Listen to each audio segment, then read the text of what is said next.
Hi everyone, it's Laura Volpes for Studio Katia, and in today's video I'm going to share with you how to create a beautiful fall card with a DIY plaid background, so let's get started. For the base of my card I have some craft cardstock that I die cut with the Darling Ribbon and Frames dies, and I'm going to show you how you can step up the grid stencil by Studio Katia to create a fun plaid background. The first thing you want to do is to add some color to the background, and you're going to use your stencil to create this little grid pattern. This grid stencil is a great basics and will work on a variety of cards, and I thought it would be fun to show you a way in which you can stretch its use and create something different with it.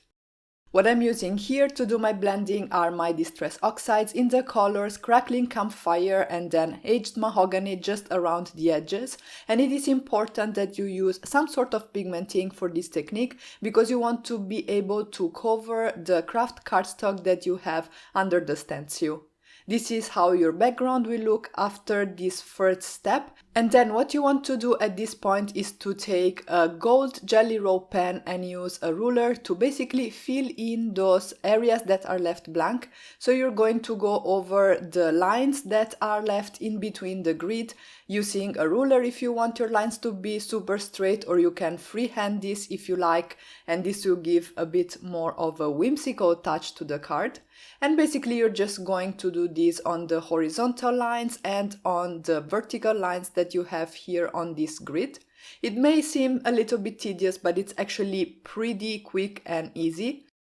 Once you're done with your gold Jelly Roll pen, you're going to move on to a black fine liner, and in this case we are going to draw lines which are slightly shifted with respect to the lines of the grid. So you are going to basically overlap your lines a little bit with those squares that you have on the grid, and you're going to draw a line every other grid line. So there are basically two squares in between each of these black lines. I hope this is clear, and I'm sure that the images will describe the process probably even better than I am, but if you do have questions, make sure to leave them in the description box down below. Here is your DIY plaid background. You can go a little bit bolder than I did if you wanted to. You can really experiment with this, but I think it is a very fun idea for your card backgrounds. Alright, now that the background is done, it's time to move on and keep working to create this beautiful fall card. I have a die cut heart here. This is some watercolor cardstock by Spectrum Noir, and I used the fancy heart scallop dies by Studio Katia to create this panel. I'm going to do again some very quick ink blending with my distress oxides, and I started with Speckle Dag. I used it to coat the entire surface, and then I am coming in with chipped sapphire on the edges of the heart to create a little bit of an ombre effect. These blending brushes make it very easy to get that soft fade from one color into another, and then once that panel is done I can move on and work on my focal point. I used the Shaker Pumpkin die by Studio Katia to die cut some Nina Solar White 110 pounds cardstock, and I am going to color this die cut with my Illustrator alcohol markers today. Of course, if you don't love coloring, or if you wanted this to be an even faster card, you could die cut this directly out of some colored cardstock or out of some white cardstock and doing blending with distress oxides, but I really love the look of colored die cuts when you use alcohol markers to color them in, and so this is what I went for today. Adding these brush strokes with your markers is going to create a lovely texture which is going to make this card even more beautiful and really make the pumpkin the star of the show. I started with my lighter markers just to get an idea of where to place my lines and how to place my shadows, and I'm always trying to follow the curve of the die cut to add these brush strokes, and this way I'm going to create that nice and lovely roundness and dimension in my die cut. And then once I was confident enough with the placement of my shadows, I went in with darker markers to create that lovely contrast which is going to give a lot of dimension to the die cut. The die cut this little frame as well, and I went around the frame too with the same markers and followed the shading that I have on the main die cut so that everything looks nice and cohesive.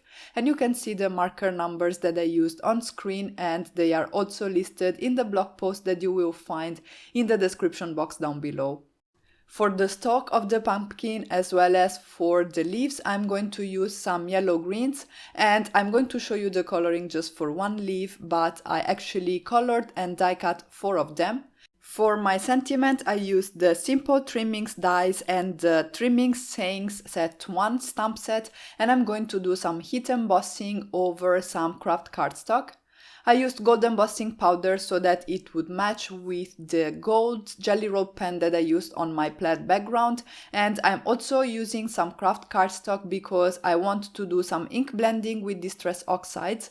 I'm using again the same colors that I have on my background, and having again this craft cardstock base makes sure that all the colors will match nicely.